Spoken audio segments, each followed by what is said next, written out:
बाबा बोल बम के गूंजे जय जयकार। हाँ हाँ सावन के पावन महीना आसो दिन बाबा बोल बम के गूंजे जय जयकार। सावन के पावन महीना आसो दिन बाबा गूंजे जय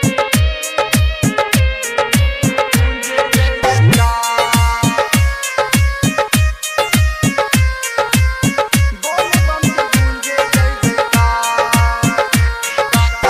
कंधवा पे कावर लेके अइली गंगा जल हो, फेर देती बाबा एक बार हमरो पर नजर हो।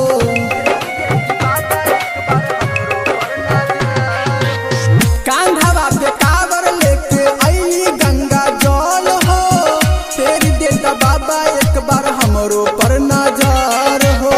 बसा सवारी हे त्रिपुरारी हाथ जोड़ी करेली पुकार। बसा सवारी हे त्रिपुरारी हाथ जोड़ी करेली पुकार।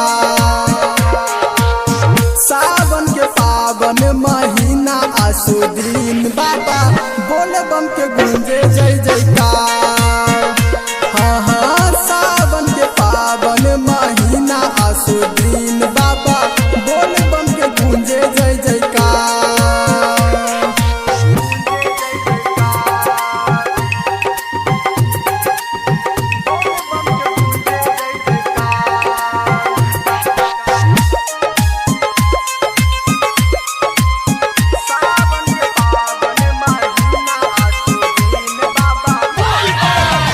अरे जी बैत में बाबा गिर